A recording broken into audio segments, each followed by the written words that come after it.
Welcome to the Difficult Question Podcast. I am Bob Howard. The Difficult Question is a podcast about opinions, and it's where every opinion matters. It's also where we have some of the most healthiest debate around some of the most difficult topics. Our topic for today is God real? Wow, that's a huge topic. I think that that topic has been talked about since the beginning of man.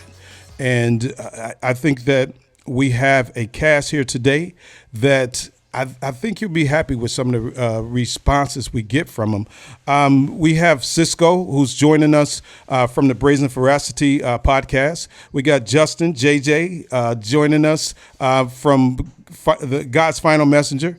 And we have Justin, who's an educator. I think that all of us can, we can sit around and we can talk about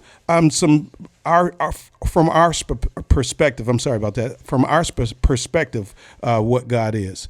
I mean, who God is, and is God real? So the first question I would like to ask you guys is, who is God? Who is God? So we'll start with Cisco. Cisco, who is God? God, yeah, you framed it, I think perfectly, is a who, right? He's not a thing. It's not, just imagination. It's a who. He's a person. He's the one that had and has created everything that's in existence, everything that's alive, everything that's in existence. God is who put it there. It was in God's love, and it's in God's compassion and in God's mercy that he put everything in the position that it needs to be in. And that's why you see, like my brother Joseph or Justin's going to say later about the universe, that everything is in its perfect place, in its perfect distance. And that's because that's who God is. He's perfect. Okay. JJ, Justin, Joseph, who is God? I think when you say who is God, you're asking like what are God's characteristics, and I would agree a lot with what Cisco just said. God's characteristics. God is a consciousness, like you're a consciousness, and is consciously causing the universe to be what it is right now as we speak. God is causing this conversation to happen exactly the way it's happening right now as we speak. It's a conscious thing. It consciously does everything it does, just like we consciously do what we do. Okay, Justin, who's God? Yeah, just kind of going off of that, I believe pretty similar things. God is that outside thing, the one that caused all of this to happen, that sustains all of this. And I would take it a step further, me being a Christian, and say God revealed himself most clearly to us in the man Jesus Christ about 2,000 years ago. So just to keep it simple, that's my answer. So who is God? So I asked that question for a pointed reason, because the follow-up question is, how do you know? How do you know who God is? As we know, the world is becoming more and more atheistic. It's becoming more and more immoral, and that's my opinion. I know I'm not supposed to give an opinion, but that's my opinion. Why do you think if people know who God is, why do you think the world is becoming more and more atheistic or immoral? And we're going to start with Justin. Okay, so you asked the question, how do I know? I know that God exists as I'm claiming it exists, in the same way I know that gravity exists. God is a thing that works in the universe that could be understood in the same way gravity could be understood, in the same way electromagnetism could be understood. There are right answers about God and there are wrong answers about God. And to answer that question, why are so many people becoming atheists? I think it's because there's a lot of wrong understandings of God. And a lot of people see those wrong understandings and say, well, because there's this kind of understanding doesn't make sense, God must not exist. Can I ask you one question? Sure. So gravity can be proven, tangibly proven. Mm-hmm. Gravity you can measure it. So tell me, how do you prove or measure who God is? Okay, so like I said, God is a consciousness. So you ask me, how can I prove God exists like I could prove gravity exists? So how do you know for a fact that I'm conscious? Because God is a consciousness, I'm a consciousness. So the same way you would prove that I'm conscious, I would prove that God is conscious.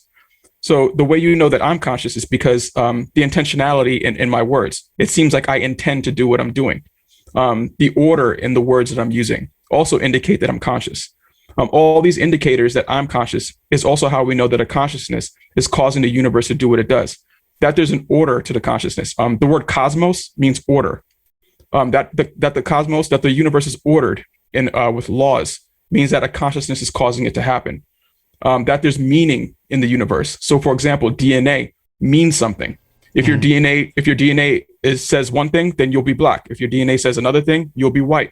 So DNA, or the genes in DNA, mean something. There's also purpose in the universe.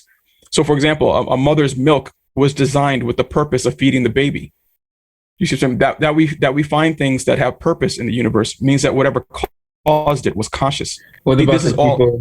I'm sorry. What about the people to that though that would just say everything evolved like in some random purposeless direction? What would you say to people like that? Well, the idea that the universe is random is factually incorrect, because to be ordered is the opposite of random. Do you see what I'm saying? And again, like the word cosmos means ordered. So I don't think that atheists are saying that the universe is random, because that's factually incorrect. It's not random. I think what they'll say is that it happened, quote unquote, naturally. Right. So all the order and all the stuff you're seeing, it didn't happen with a consciousness. It happened naturally. The problem with that, I'm sorry. One second. But of all the things that we know, like things like gravity, things like air, we can't see air. We know it exists because we can measure it. We can see how it affects things. God is a little different, and I want to move up to Cisco really quickly, because I want to know who he thinks. Who is? I mean, not who God is, but can you prove who God is? Can you prove it? I think the proof that comes with the existence of God is not the problem. I can say that comes with it is that it's not measured by the same things that we measure air with. He's not measured by the same things that we measure gravity with. Why? Because he's outside of that. He's outside of time. He's outside of space. He's outside of matter. Because if he was somebody that was within those things, then he couldn't be God. Because all those things are created. Gravity, air, for anything to come into existence, it requires time, force, action, space, and matter, right? For all those, for anything to come to existence, especially like the universe. So for that to come into existence, we even see that in the first scripture of the Bible. We see that in Genesis 1:1, where it says, in the beginning, God created the heavens and the earth. So there you have your time. God, in the beginning, the force was God. The action, he created. The heavens, that's the space. And the matter, that's the earth. I mean, all those things are put together, and those prove that God is real, because it has to come from outside of what exists for it to come into being. Just the same thing as air. The air we breathe didn't just come out of nowhere, but it's measurable. God can't be measured. Okay, Justin, yeah, go ahead. I want to ask Cisco then too, because if it's just this logical, factual thing, right? Your second question about why don't people believe in? Why is the world going like this? If it's so clear, you know what I mean? You're like, the evidence shows it's clear as day. Why is it not clear as day to other people? I wonder. What do you think? I'll tell you, the answer is not even scientific. It's convenience. That's why people become atheistics. It's not for the matter of science. It's for the matter of sin. And sin is very inconvenient. And that's why a lot of people rather turn their back to sin or turn their back to God, say that God doesn't exist, because the problem that people argue with is the problem of evil, right? If God exists, why is there so much evil in the world? Well, I mean, it comes down to this argument then. If you can say that there's evil, then you have to say that there's good to compare it to, right? And that means that there is some sort of defining line between good and evil. And if there's a defining line between good and evil, then there has to be someone who can differentiate, between good and evil. There had to be a creator of those laws between good and evil. Right. For morality, for good to be objective, which we know it is, it has to come out from outside of us. It can't come from us. Like, I understand that, you know. I wonder, you said convenience. I'm turning into, I'm going to give a take in a second. Like, y'all are sparking questions in my mind. I'm probably not supposed to be the one asking questions, but I wonder, you said convenience though, right? Mm-hmm. People don't, because it's convenient for them because of the sin problem, all of that. Wouldn't people say the same thing to people that believe in God? You just want to believe in God because it's convenient. It's convenient to believe in purpose. It's convenient to believe that there's something after this life, as opposed to facing the truth of the utter meaninglessness of it all, that we live, we die, and that's it. You know? Yeah, but Justin, wouldn't you think that it's when you is like the path of least resistance, or the thing that is easier? It's easier to do wrong than it is to, I mean, it's easier to do wrong than it is to do right. When people make rules, people don't want to follow them, right? Mm-hmm. So so when he's saying convenience, wouldn't he be saying that it's easier to do the wrong thing? It's much more difficult to be moralistic. It's the reason the Bible calls it the narrow path. You know what I mean? Right. Like, it's a harder path to walk on, to be true. I'm just saying that I've seen that argument that he just used flipped, though, is my point. And people saying that, oh, you're just believing in God out of convenience because it helps you sleep at night to believe that it's some purpose and all of this, when the truth is some other thing. You know what I mean? And I say all of that to say all of these arguments, let's be real. Most people believe what they want to believe.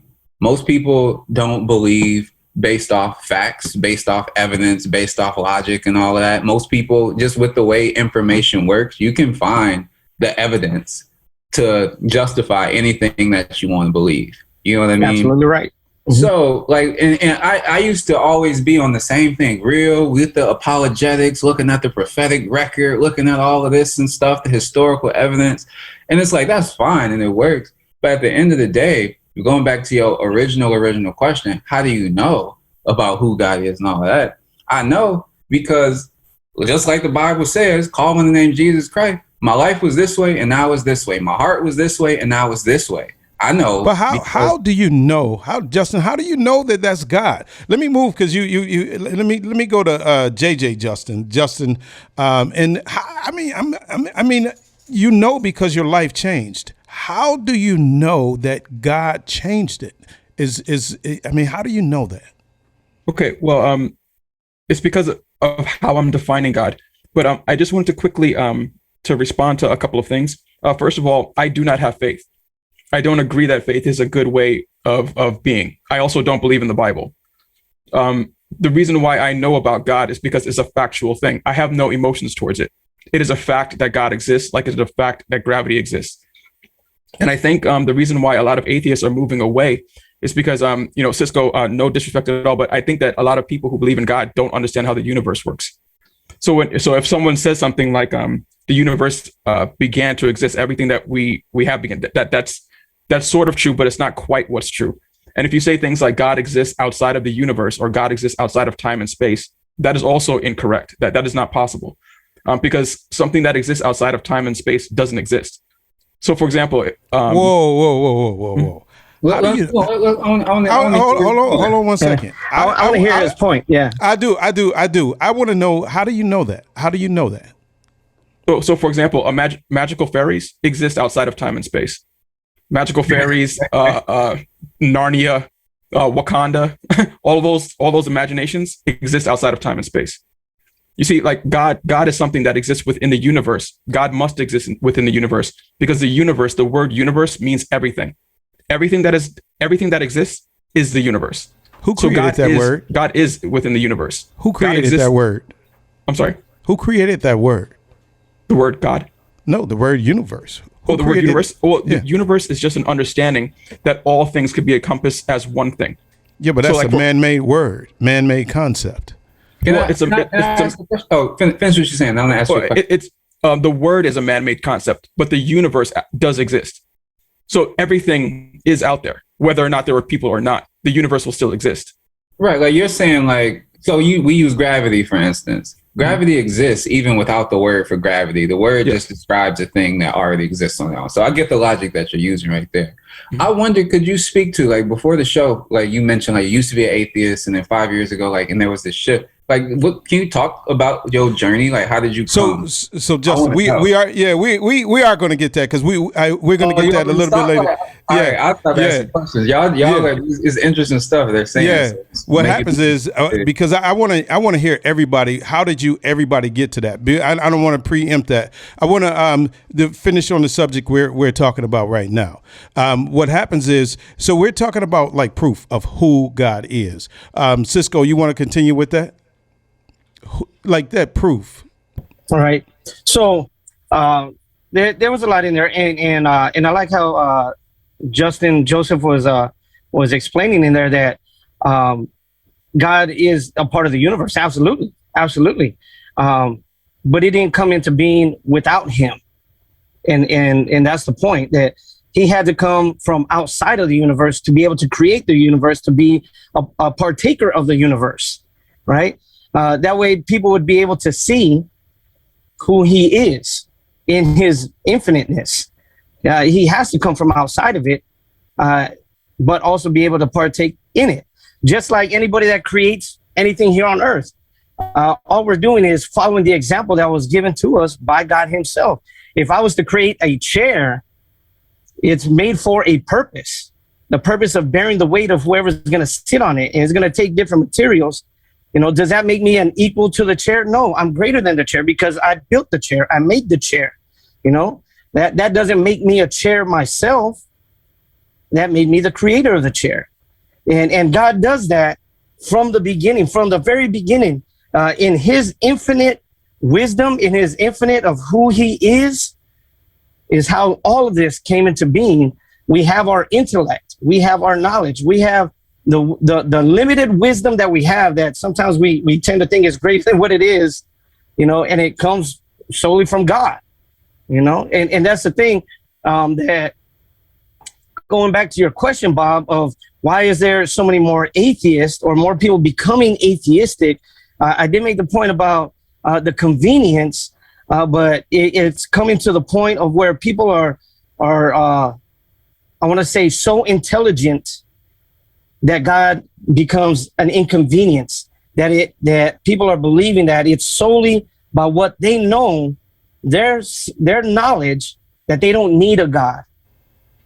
Right. I get what you're saying. Now, Justin, you've been an educator, right? How do you think that what Cisco said plays into that? Being as we become more and more intelligent, what do you think that does to our perception of God? It gives you more ways to justify what you want to believe. The smarter you get, the more you can think. And I'm just going off what Cisco was saying too, when he's talking about, how logic and reasoning and education. Is that not Genesis chapter 3 in the Garden of Eden with the serpent? Do you not know if you eat of the fruit of this tree, you can become like gods? You can be your own God, knowing both good and evil. You can make the rules for yourself. That's been the temptation since the beginning of time, according to the Bible, right? Education can be good, education can be bad. You know what I mean? It depends on, like, you can be smart, not wise. Everybody knows that. Everybody knows the old people in their family that might not have a lot of education, but wiser and therefore more smarter and everything, smarter than people who have PhDs or whatever, you know what I mean? But it's really like, at the end of the day, and if you look at the Bible, and I know, Justin, you said you don't believe in the Bible, but if you look at it, there's a lot of, I think, spiritual truth, regardless of what you believe in and stuff, is it's not about knowledge. A lot of it, believing in God, it's about your heart. If your heart is turned against God, you're going to use your knowledge to go against him. If your heart is seeking him, your knowledge is going to go in that direction too. I don't think it's about how smart you are and you need a certain reading level to understand who God is or anything like that. I honestly think a lot of it just has to do with your heart position. Okay. All right. Thank you. I do want to talk about the Bible. We have to talk about that, especially since Justin Joseph, he brought it up, that he doesn't believe in the Bible. So I guess I would like to ask you, Justin, why don't you believe in the Bible? And Cisco and Justin, I want you guys to explain why you do believe in the Bible. So Justin, Joseph, let's start with you. Why don't you believe that the Bible why don't you believe in the Bible? Well, just to be clear, when I say that I don't believe in the Bible, I mean that I don't take it literally. I don't take it as an authority from God. To respond to what Justin Danzy said, yes, I agree with you. There's a ton of wisdom in the Bible. But just like there's a ton of wisdom in the Quran, there's a ton of wisdom in anywhere you look in nature, you're going to find wisdom, because wisdom is a path to God. So anywhere you are, anything you try to do, you're going to find it if you're looking for it. But I do not take the Bible as an authority on God's word. I think the problem is when you take the Bible as an authority, that book becomes a God and not God. Actually, God is whatever the truth is. So if the Bible conflicts with the truth, then the Bible is wrong. I don't take, and I think sometimes people say, I don't care about what the truth is. I only care about what the Bible says. And I think that's why a lot of people leave the idea of God. All right. So Cisco, why do you believe in the Bible? Why? Because the truth is so real that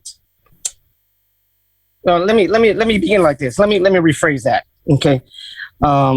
Because in the Bible, what I've experienced and what I've seen throughout history is that there is such an opposing force to the Bible. There's so much that there have been throughout history, people trying to close the Bible so that the knowledge within the Bible is not readily available to the regular person like you or me.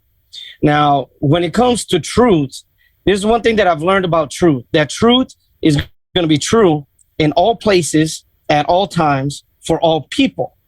And that's something that doesn't have to be forced. It just is. For example, 2 + 2 = 4. It doesn't matter if that was 100 years ago, 1,000 years ago, or 100 years from now. 2 + 2 is going to be 4. 2 + 2 is going to be 4 in Africa, in China, in America, and everywhere else. It's a truth that exists. It's an absolute truth no matter what. It doesn't have to be forced. Now, with the Bible, what I've realized that in reading it and in understanding the truths that are within it, that it says so much about me.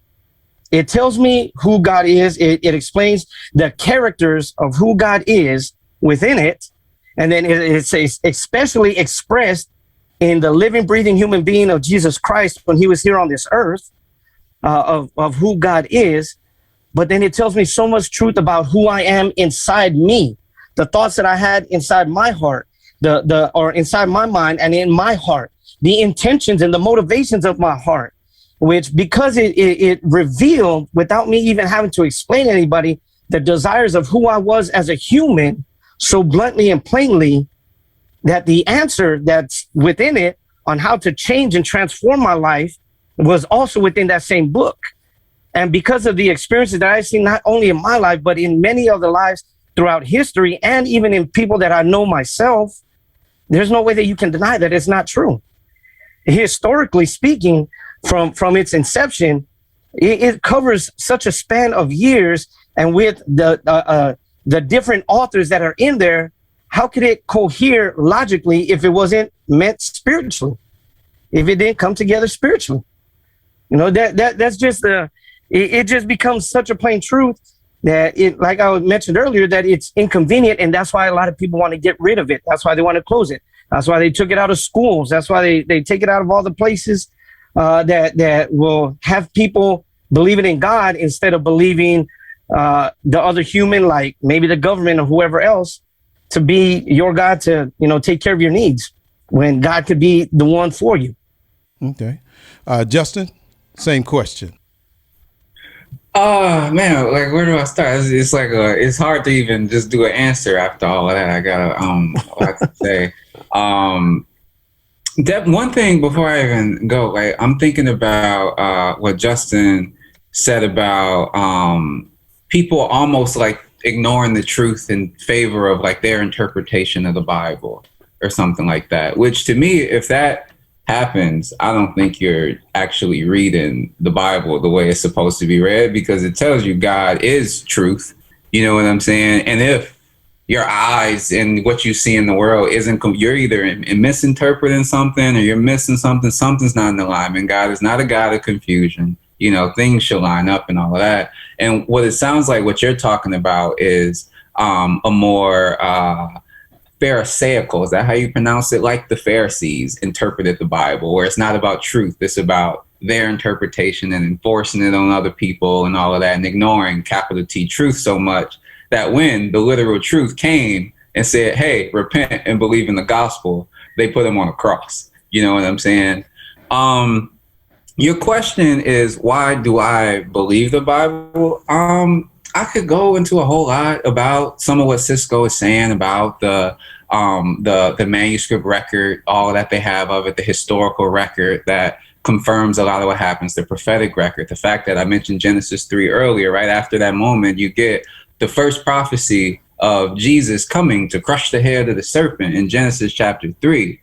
1,500 years before that actually happened, which multiple other authors wrote about in different languages in different places in the world. And they told one coherent story that doesn't contradict at any point, all of these types of things. But once again, why do I believe it's true? Because, and it's kind of too what Cisco's talking about, like the way the Bible, that's the church cliche, right? The Bible isn't a book you read, it's a book that reads you. You know what I mean? There's a moment in Luke, this is after Jesus' resurrection, when he meets with the people on some road or something, and he opened up the Old Testament and showed them how it all pointed to him. And they were like, man, didn't our hearts burn inside us when he opened that up to us? And this is just kind of that, you know what I mean? And just like I said, it works the way it says it works. I was like this, you know, put my faith in this, did what this thing said, and my heart changed. My life is better. I have joy now. I'm happy now. Before I was miserable. Before, not even like a material change necessarily in my life, but a true heart, spiritual change that happened because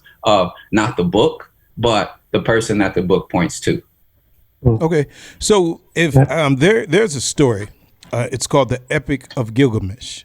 Right? Mm-hmm. Epic of Gilgamesh is a story that is very similar to the story of Noah.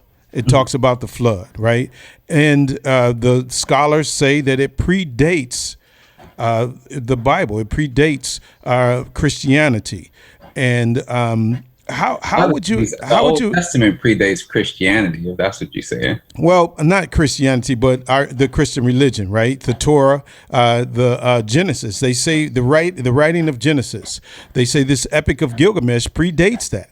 So if the Epic of Gilgamesh does predate that, how would you explain that? Let's go with Cisco this time. How would you explain that? First of all, have you ever heard of the Epic of Gilgamesh? Yeah, I've heard. I didn't remember the exact name, but I know exactly what you're talking about. I've seen that before. How would I explain that? The physical writings of the Bible, didn't come till many years later. They were actually passed down orally originally. So as far as how the exact date of when it all began, those stories have traveled around. I mean, if there was one human race at one time and all human race was wiped out in that flood, then everyone that came from there is going to know that exact same story as well. Okay. Can I speak to that a little bit? One, what was that? What was my one? I forgot my one. But the way I see one, I'll just say that story, you have it in the Bible, you have a similar-ish in Gilgamesh. You have the similar story in another culture, and another culture, and another culture, and another culture. There are lots of flood narratives throughout the world and cultures. You know what I'm saying? So if anything, wouldn't that point you to kind of what Cisco is saying, that there is a common story that these people are pointing back to, that as it has traveled around the world became different in different places? Now, which is the true story? Yada, yada, yada, yada. Now that becomes, a different question. I'm not going to go into and all of that. I always come back to it, and I'm going to just kind of be maybe a bit dogmatic today or whatever. Like, my life was this way. Had this encounter, right, and then it was this way. Yeah. You know what I mean? So I don't need to have 100%. You can't deny it proof about every single thing in the book, because I have my life as the proof. Okay.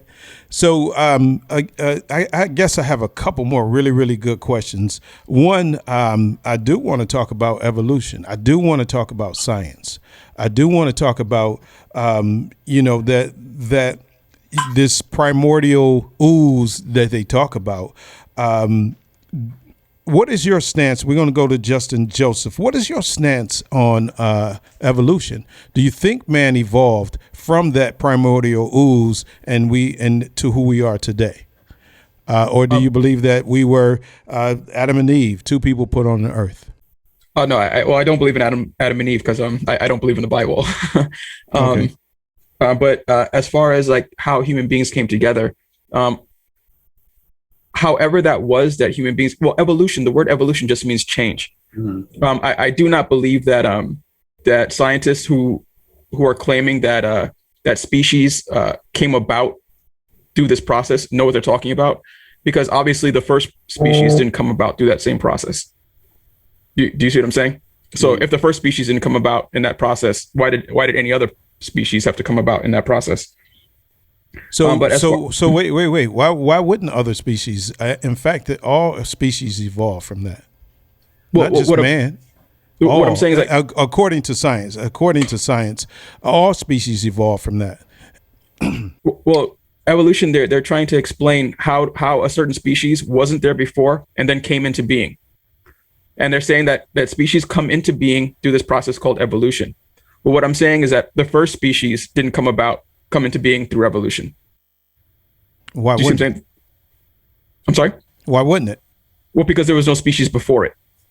Evolution requires that there's a species before it that slowly evolved into another species. But there would be ingredients that created the species.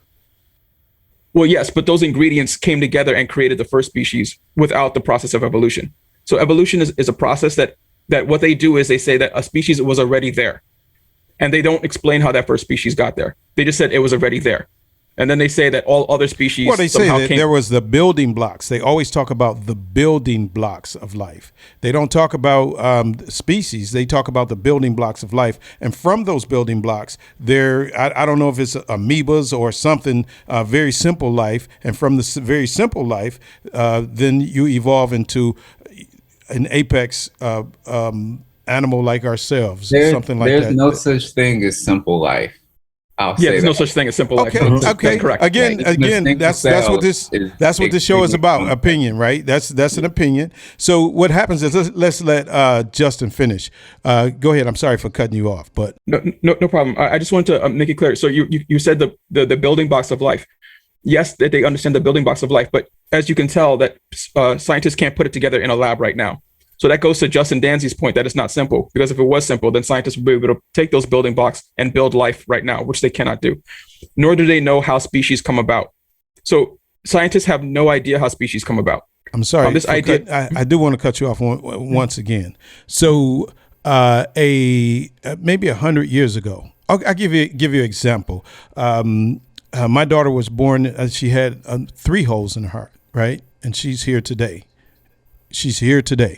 I had an aunt who died. She had 1 hole in her heart because the technology wasn't there. So now they're doing face transplants. In fact, they're doing cloning, things like that. There could be one day they're trying to bring back a woolly mammoth now. And woolly mammoth has been extinct for a long time. So just because you can't do it today does not mean that they can't take simple ingredients and make a life in the future. Yes, but what I would argue is that it is scientifically impossible for life to come together the way it did. That's why they don't know. It's not like they don't know now and they will know in the future. It is scientifically impossible for it to happen. Now, you may say, like, well, how can I say that it's scientifically impossible when it did happen? Well, yes, the universe is also scientifically impossible. The way the laws came into place, a conscious thing did it.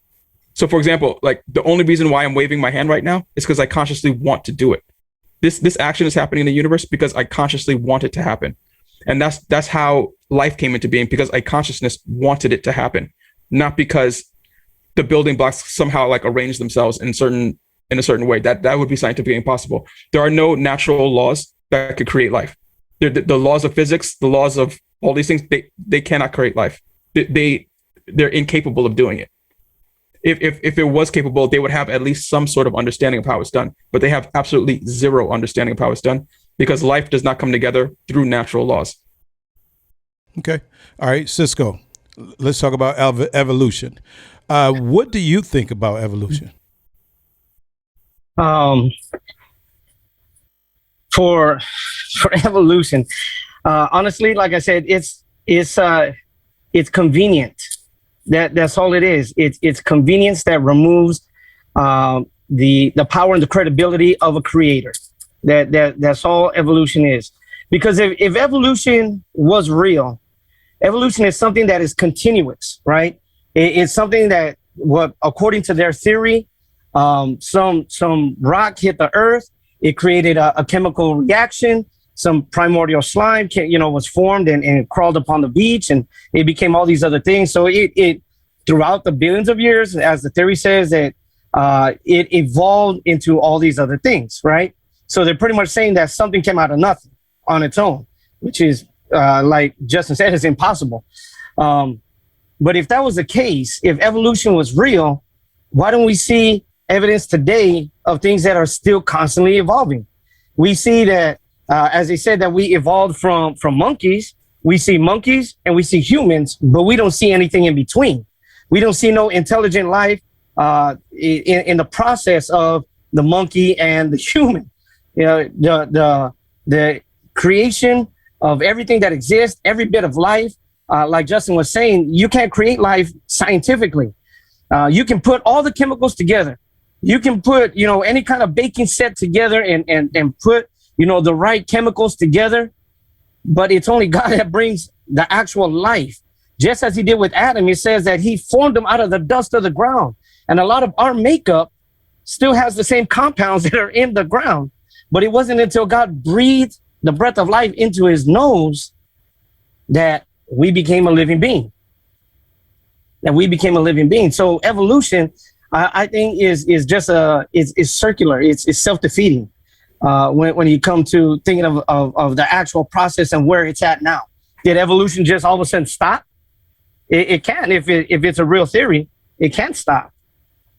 Okay. It makes us all, by the world's logic, anti-intellectuals. Because if you're intellectual, you believe, I'll say, going off of what both of them are saying, can I speak for, I keep it brief. Yes. Yep. Because I'm probably not going to say nothing too new or whatever, but I really like the way both Cisco and especially Justin explain it all. Like, because I'm the same way. Like, when you really kind of break it down, it doesn't really make sense how non-life can become life, can organize itself into life. There's no, to act like that was like a one-time thing that happened or whatever. And two, it always gets me caught up that when you really break it down, you're talking about DNA, you're talking about the instruction manual for each thing in the world.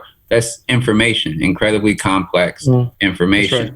Information doesn't come from a source of non-information. And you know what I mean? If you walked into a cave and you saw 3 lines drawn in the same direction on the wall, you will look at that and be like, hey, a person drew this back in the day. But we look at DNA, which is more complex than any information system that we've created ourselves. And we say that it somehow organized itself, which takes a lot more faith to believe in that than the fact that God created us.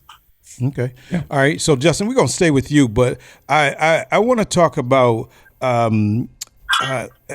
there are so many different religions, right? There's so many different religions. You got Islam, you have Judaism, you have Buddhism, you got this ism, that isms, you have cults, you have so many different types of religions. How do we know who's right? How do we know if we're not, ancient Egyptians, they had many gods. How do we know who's right? Are you asking me? Yes, sir. Well, me, I was this way. And then I encountered,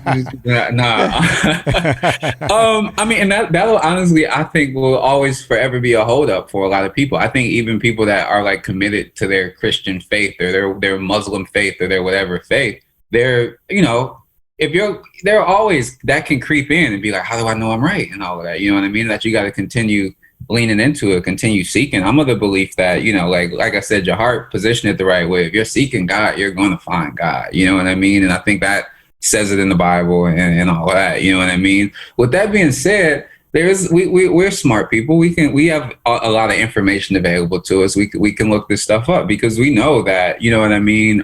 If Islam is right, then Christianity is wrong and Judaism is wrong. You know what I mean? We know that if X is right, then all of these things counter out. So you have to look at what is the evidence for any of this stuff, to be honest with you. And, and that could get you closer to the truth. I know, Justin, you said like you don't have faith. You know what I mean? I guess I'm of the belief that like there is a certain amount of faith that has to be involved. You know what I mean? Because the way I see it, you said God's a part of the universe. I'm with Cisco, with God being outside of the universe. The only way we can know someone who's outside of the universe is if he enters into it and reveals himself to us. That's the only way we can truly 100% encounter him. I think that happened 2,000 years ago when Jesus Christ came to earth. You know what I'm saying? But at the end of the day, that's a question that we should probably be pursuing and spending a lot more time wrestling with and putting our attention on than we do, paying attention to politics and other nonsense that we do. Okay, I agree with that, Justin. I want to go to Justin Joseph. So you have a unique perspective on God. And one of the things I like to do is listen. I like to listen to just different aspects, and then you make a decision from there. Let me ask you, why? I mean, same question I just asked Justin. Why so many religions? Why so many different takes on it? If the evidence is clear, why do we have so many different religions? Okay, so I think that the mistake that's being made is that we're linking religion to God. Mm-hmm. So, for example, I would say an excellent relationship with God. God is in my life every day. I completely submit to God, but I have no religion. I have no set of morals because it's not required to know God. So someone who was born on an island by themselves, who's never encountered any religion, can still have a relationship with God, even though they've never come across any religions. And I think the word religion is what's kind of confusing because people, again, like link it to God, but like democracy is a religion. Religion just means a way of thinking or a philosophy on life. So like you could call democracy a religion. And the Democrats went against the communists, who are another religion. And we wanted to wipe out that religion because we don't like that way of thinking. So I think religion is a little bit more broader than just Christianity, Islam, and stuff like that. I think religion just means a philosophy on life. So I do have like a philosophy on life. I guess there's no religion name for it, but everyone has to have a philosophy on life. Different people around the world develop different philosophies, which is why there are different religions. But that's all religion is. It's just a philosophy, a way of interacting with each other, a philosophy, a way of seeing things. Can I jump in? Because before you go to Cisco to ask a question, I agree. I agree with a lot. You know what I mean? What you're saying. Everybody has a religion. Even people that say they don't believe in God, everybody worships something. You know what I mean? If you don't put God up here, something else is going to take his place. You're just probably not going to be conscious of that's what's happening or whatever. But you said something about not having, what did you say? Not having morals or like set. What was it? I don't have any set morals. No. Could you speak to that a little bit more? Oh, well, I don't have it. So I don't have morals in life. I'm not a moral person. I make decisions on life based on what is intelligent. So I make intelligent decisions. I don't make moral decisions. Okay, that's interesting. But like an intelligent decision, though, can be an immoral decision, though, right? Absolutely. It was intelligent in the Americas for the slave owners to own the slaves, wasn't it? That wasn't a moral decision, though. Well, that was an actively immoral decision, right? Well, immoral depending on who you are. If you're the slave master, then it's not immoral. If you're the slave, then it is immoral. So do you believe in objective morality? No. I don't. Okay. No, morality is something that people make up, just like people make up religion. There is no like laws that are coming from this God that I'm telling you about does not dictate how people should behave. People behave exactly the way God wants you to behave. You can't behave opposite of what God wants. God is all powerful. You cannot go against it. So you are behaving. We have free will. Sorry, somebody else. Yeah, that was going to be my question right there. That was my exact question. Go ahead, ask him. That we have so that was exactly my question. So you don't believe that we have a free will, that we're just predestined in everything that we do, that is just written out, and just like you said before, that you consciously desired to wave your hand, and that's why you did it. By the waving of your hand, was it because you believe that God predestined you to wave your hand, or you didn't have no free will in it at all? Okay, so this question, in order to answer it, I have to explain a little bit of how the universe works. So when we say that, do I have free will? The answer is yes, I have free will. And the answer is also no, I do not have free will. So the truth of the matter is I do not have free will. The universe is already set. Everything I'm going to do has already been done. This conversation, the end of this conversation has already happened. It's already there. And I could prove that in just a second. But what I'm experiencing is not the truth. So the reason why we're having this conversation is because the truth is not something that we readily experience. We have to seek it out. That's why when I talk about the truth, you say, "Oh, wow, that's deep." Deep meaning I'm not experiencing that truth. Do you see what I'm saying? So what we're experiencing and what is true are two separate things. I'm experiencing free will, so I have it. If I go out and commit a crime, I would be sent to jail because I freely did it. Do you see what I'm saying? So I absolutely have free will. But the truth is, the deeper truth is that I do not have free will. Everything in the universe has already happened. Wow. The universe is already set. Everything is there.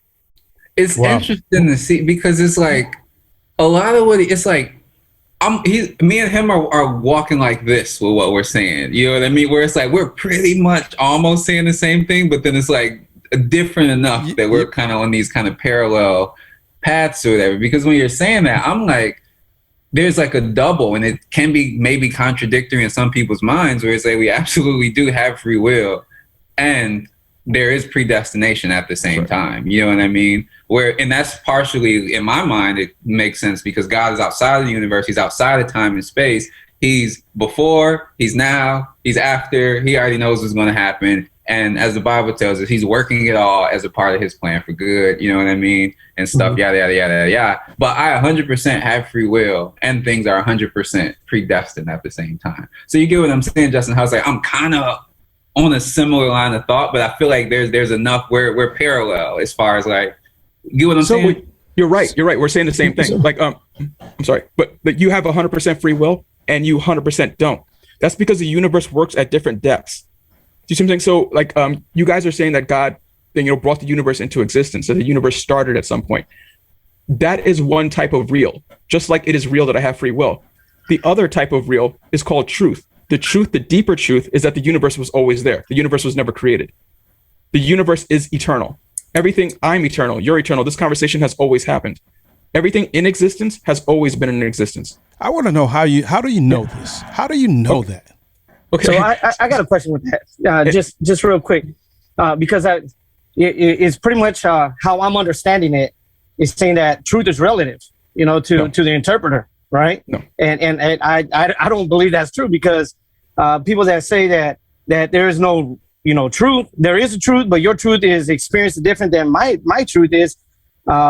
They're saying that there's no absolute truth, but they're holding on to that like it's absolutely true.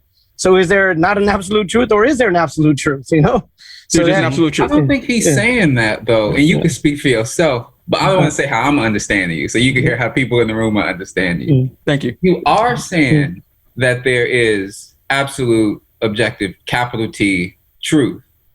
His understanding of the truth, though, is different than ours. Because from us, absolute truth flows objective morality and all of these other things. You know what I mean? But his understanding, what he's saying about truth, he's saying there is no objective morality. He doesn't believe what we believe about the Bible, about God revealing himself through Jesus Christ and all of that and stuff. You know what I mean? Is that kind of making sense? Am I kind of hitting it on the head? Yeah, that's right. Yep. All right. So just to explain this the best way, we all here agree that truth exists. Okay, so the one concept I'm bringing into this discussion is that just like truth exists, lies also exist. Truths exist and lies exist. Okay, what we are experiencing, that we have free will, that the universe started, is a lie. And what we're doing here is trying to escape what we're experiencing, this lie, to find the truth. The reason why we go deep is because truth is not what I'm experiencing. That's why truth is deep. It's not part of our experience. Do you see what I'm saying? Two things. Two things. Right. Okay. One, though, so you're saying you have truth, you have lies, right? Yes.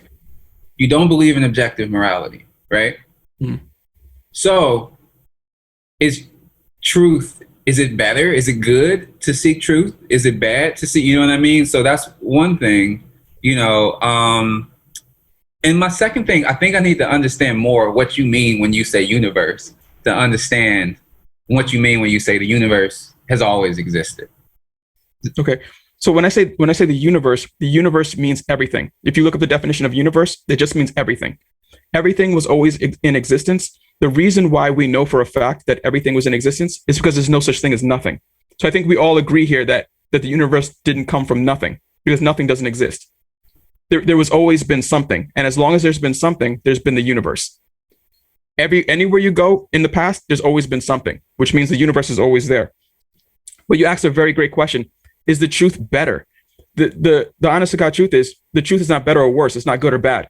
There are certain people, and again, I'd have to prove these statements, but that have a spirit that seeks truth. So we all here have a type of spirit that seeks truth. You don't have to do it. It's not biological. It's not biologically necessary. I don't need to eat the truth. I can't have sex with the truth. There's no biological function that the truth has. It is a spiritual journey.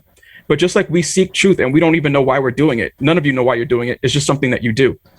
There are certain people who seek lies, who don't have this connection to truth, where you could tell them the truth and the truth has no effect on them. So it's all about who you are, whether or not you seek truth or seek lies. It's about who you are, not that it's good or bad. So I will say, with what you're saying there, I mean that. Hold on one second. Hold on one second. One of the things is we are getting a little bit long, so I want to get back on track because this is like, wow, this is really, really deep. This is really deep. It's a little bit deeper than I thought it was going to be, and actually, it's a good conversation. But I kind of want to get back on track. I want to talk about like God being a good God. We know God is a good God, right? And I want to talk about some of the things like why do babies die? Why do good things happen to bad people? I want to talk a little bit about that. I mean, because the universe stuff that's a little bit deep. I actually like the conversation, man. It's a new perspective for me. But I guess I want to know, why do things, like for the average person, they want to know, like, why, if God is real, why do babies die? Why do we die at all? We know, we know the story in the Garden of Eden, but so why do good things happen to?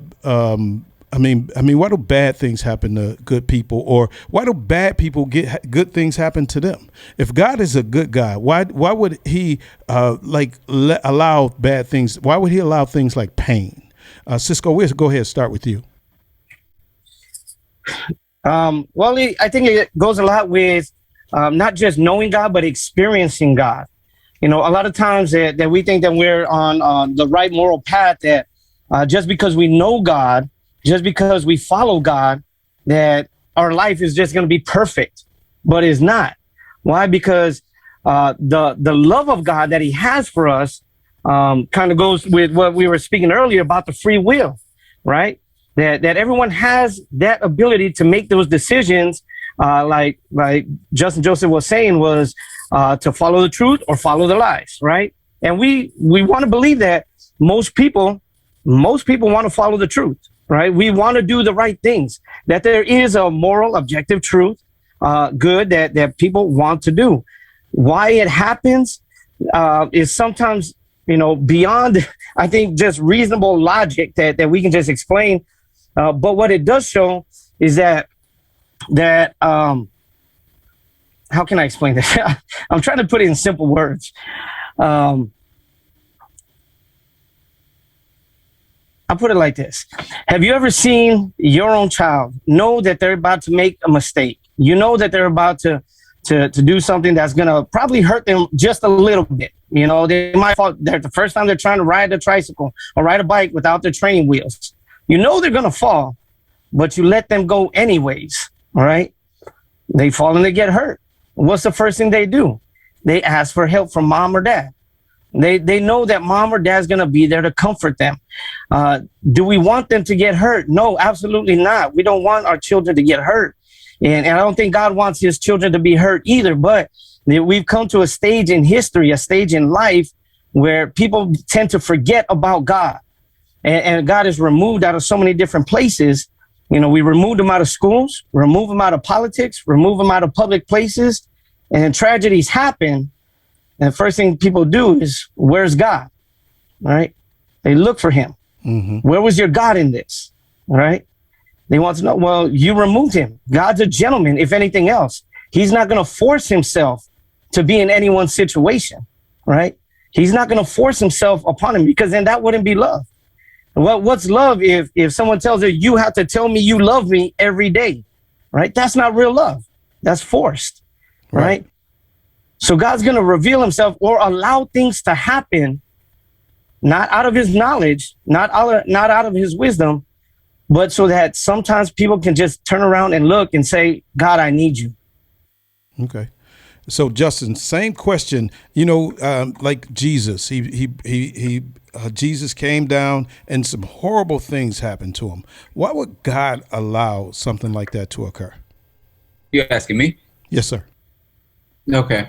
Just making sure. Well, before I answer that, I just want to plant a seed in Cisco. I wonder if he's thought about this in the Bible real quick. When you're talking about free will, and I'm not asking you to answer this right now. I just want to plant a seed. What do you make of those passages, like specifically in the Old Testament, when it says, like in Exodus, God hardened Pharaoh's heart? What does that do to free will right there? What happens when he took the Spirit of God away from Saul? And then all of that happens. In the New Testament, when you have, and then then Satan entered Judas. And then right there, that's when he went to go for change. What does that do to free will? That's just a question I have. To get to your question right here about evil and stuff in the world, me being someone who believes in like objective morality, objective evil. You said something when you initially asked the question about bad things happening to good people. One, from a biblical perspective, there are no good people because the standard for good is God, who is perfect. None of us are perfect. We all fall short of the glory of God. You know what I mean? And the wages of sin is death. All of us are sinners.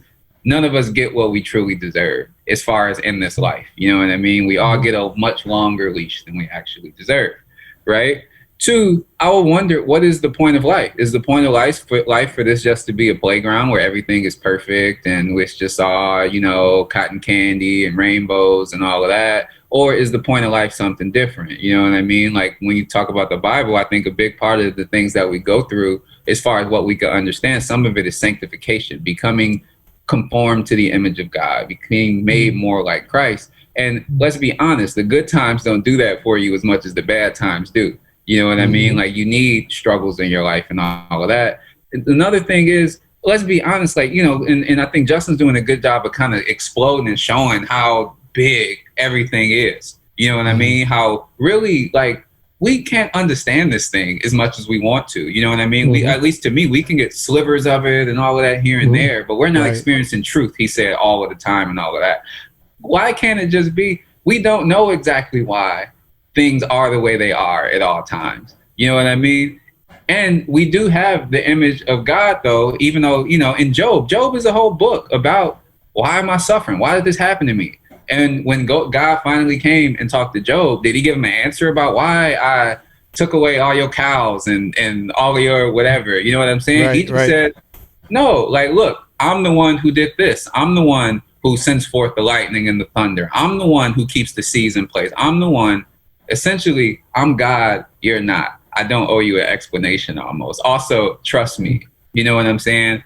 Also, that you're talking about sending Jesus to the cross and suffering. He didn't exempt himself from the suffering that we go through too. So he's in solidarity with us and all of it. But I'm just saying, I don't think with stuff like that, you can find slivers of answers that kind of make you feel better if you don't think too much about it. But at the end of the day, I just think sometimes it's like, I don't 100% know why things are the way they are. And you know what I mean? For me, that's where a lot of it is faith coming into it, because I know in my heart, you know what I mean, that God is good, that everything is happening for a purpose, that Romans 8:28, all things work together for good for those who love the Lord and are chosen according to his purposes. Right. Okay. And that's real good that you were saying that, Justin, because it just going along with the book of Job, Job asked him, why this and why that? And God's answer was, well, where were you? Who were you, in other words, when I created the earth, right? And looking at the beginning of his suffering, right? Even before his suffering began, Satan came into the presence of God, and then it was God that offered him, which was amazing. I thought, why would he offer him? And then when you look at it, because he was a righteous man, because everything, was well, he was what the world considers a good person on this earth. The way that I understood it was because he was worthy to be tested. He was found worthy to be tested. Right. And that's why he gave it to him. And he just still didn't fail the test, And it comes down to like what both you said. We get slivers of the wisdom and the knowledge that God gives us, that he allows us from time to time. Are we going to be able to explain every situation? No, we can't, because our limit, our knowledge is not God's knowledge. It's what he allows us to have. Right. Okay. So, Justin, same thing. Why do you think bad things happen to good people, or good things happen to bad people? Well, I think the question is coming from again a misunderstanding of God, like that God is a good God or God is a loving God. God is not any of those things. God is above goodness. God is above love. God creates love and hate. God creates good and bad. So is God good or bad? No, he creates both. Is God loving? No, because God creates hate just as much as he creates loving. God creates pain and God creates pleasure. So asking the question, why does God allow suffering, or why does God create suffering, is so that you could experience pleasure. Without suffering, there would be no pleasure. Just like without night, there would be no day. Do you see what I'm saying? We need these opposites so that we could understand the experience itself. So it's completely logical why God does what he does. And God is above these things. God just is. Like good and bad is just human subjective judgments on a thing that's much greater than us. I think also the root of the question is, why does God allow suffering? So you notice we never ask the question, why does God allow pleasure? Like, why is all this weed? Why is it great sex? Like, why is all this pleasure? The reason why we don't ask that question is because we enjoy pleasure. We don't enjoy pain. So we're like, why? So the real question you're asking is, why do things exist that I don't like? Right. And the reason why things exist that you don't like is because God doesn't conform the universe for your liking. There's a much bigger reason for it than the things that you like and the things that you don't like. Right. It's almost like the question then is not just like, why do things exist that I don't like? It's why am I not God? Why is the universe not exactly the way I want it to be? That's what Exactly. Okay. I mean, that was a great response. I guess our final question is what Justin was talking about earlier, where we start with, like, for you, right? Like, when did you know God? And when did God change your life? And when did he become evident to you? Justin, again, we'll start with you, Justin Danzy. You wanted to talk about this. So can you, if you don't mind, share something specific? Like, when did you, or if you can, when did you know that God was in control of your life?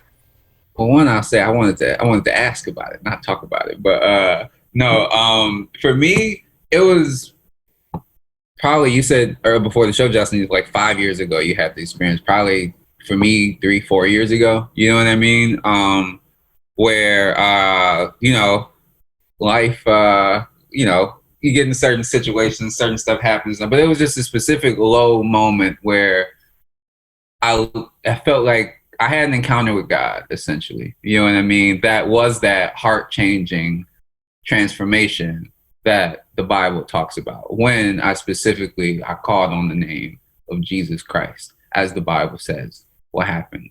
And from that point forward, it is that moment, like I said in Luke, when Jesus is opening up the scriptures to the two people. And did our hearts not burn within us as he opened up the scripture, where it's like something deep within you, not just a feeling, something deeper than the body. Like it's something changes in you, something in the soul.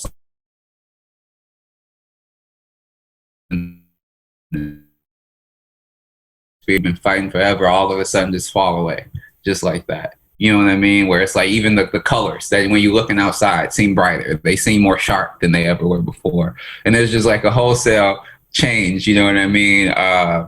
In the life. So at least for me, that's just kind of, a real typical kind of corny way of saying it, but that's what happened for me.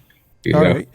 Justin, Joseph, same question. When did you know that God was in control, or when did you know God? Well, like I said earlier, I was an atheist for most of my life. I left the Bible as a young kid because it didn't make sense to me. So I only believe in things that make total sense to me, or else I'll try to tear it apart. And about 5 years ago, like Justin mentioned, I had this experience with God where I started understanding God factually. I started understanding the facts about God, which is why every time we talk about God, I start saying how the universe works. I always link the two together because God is a real thing that exists within the universe. I know you guys disagree, but that's how I knew God existed. I knew God existed in the same way I know that gravity exists. In the same way I know anything exists, because it's a provable fact. And I don't mean to sound like so cold about it. Like God is just this factual thing. It is a factual thing, but just to go along with what Justin was saying, knowing God, like aside from the fact of God, is the most spiritual feeling of my life. I'm fulfilled in life. My life has been changed.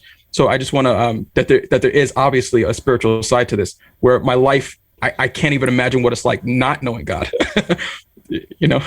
But and so that's it. Yeah, I want to jump back in before you go to Cisco real quick, just to say, like, I should have said that too. Similar to Justin, I first came to the understanding and knowledge that God does exist in a very factual, logical way. It wasn't, though, until a few years ago when I had this other experience that God moved from being a fact to, it's like you said at the beginning, Cisco, not what, but who. You know what I mean? Where it became to a person. It became that type of spiritual encounter. Before, it was just like a factual understanding. I know God exists, but I don't actually know God, you know? Okay. So, Cisco, same question. When did you know God? When did you know God was in control? And when did you give your life to God? I remember the exact date, as a matter of fact, and it was April 23rd, 2005. I had just came back from coming out of the military. I was a Iraq vet.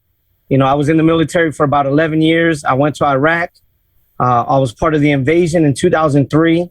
I seen a lot, did a lot of things that I don't wish on nobody to experience. You know, it just changes people. It gives you a different perspective of life and the value of life, you know, and coming back from there, I can say that I already knew God because I grew up traditional, you know, Catholic. Grandma went to church, made us go for some communion and all that. But first chance I got to get out of the house once I got, you know, turned 18, went to the military, church was the last thing on my mind. You know, I wasn't trying to hear all that. I was trying to live what I thought was life, you know. So I was already drinking and all that before as a young man, but it just became more because I was part of the culture. So growing up, becoming, you know, that young man, experiencing war like that.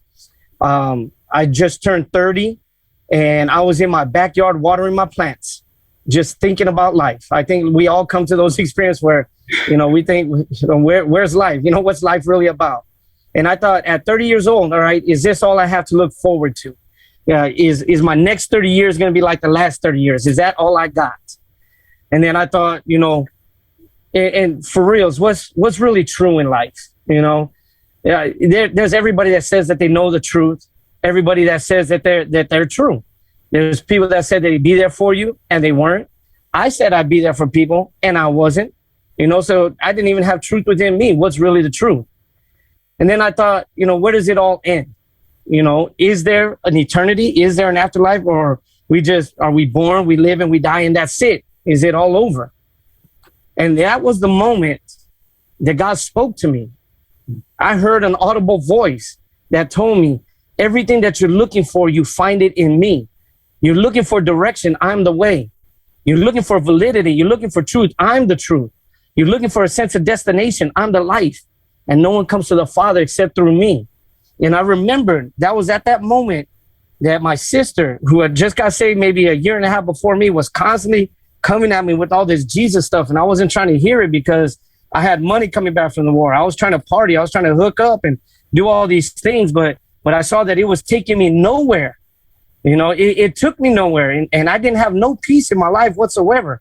I was drinking more every day because of the nightmares I was having, the anxiety I was having because of everything that happened to me up to that point, and the frustration, depression, because nobody understood me. That moment when I heard that voice and said that everything that I was looking for, I find it in him. I didn't even know how to pray, but I said, you're who I need. If you're the Jesus that my sister's telling me, come into my heart and wash away my sins and just be a part of my life. And I wept and I wept and I wept because I felt the embrace of God over me. And I felt that with every tear that I wept, that my sins and everything was wiped away. And I'm going to tell you, just like Justin said, both Justins, it was an experience. From that moment, I never had another nightmare. I never had another nightmare of the war. I never had another flashback. I never had an experience where it brought me back to that place. My anxiety pretty much went away. I had real peace in my heart and in my mind that has never left me. There's times that I didn't always follow God, but he never left me. And from that moment, my life has changed. It's never been the same. From that time, like my marriage has gotten better. I'm not going to say perfect because we're not perfect people. Of course, none of us are perfect, but it's been better. There's just so many things in my life that has now become right, where everything that I did before was wrong. And there was nothing, as much as I tried to right my wrongs on my own before, I just didn't have it. I didn't have the wisdom. I didn't have the power. I didn't have anything within me to make it right. And it wasn't until I allowed God to come into my life to reveal to me who he was and to allow myself to have power and dominion over my life that my life became different.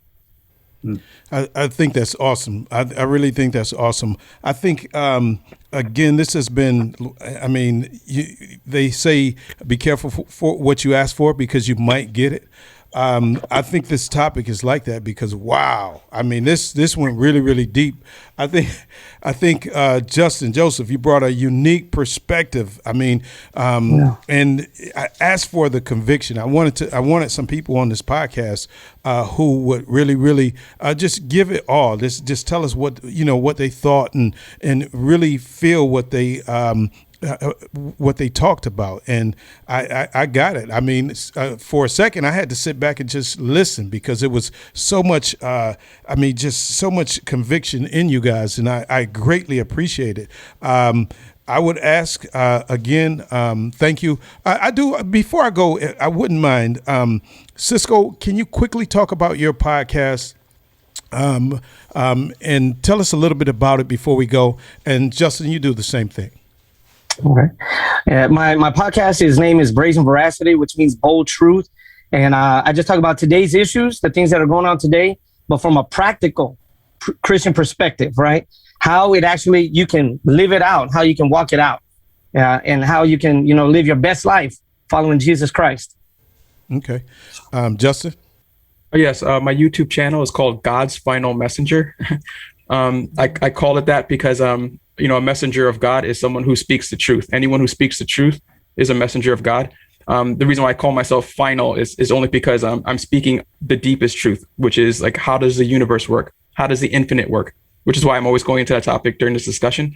But if anyone wants to understand how the universe works from A to B to C, they could come to my channel. I'm going to have a physicist on to challenge what I'm saying about the universe very soon.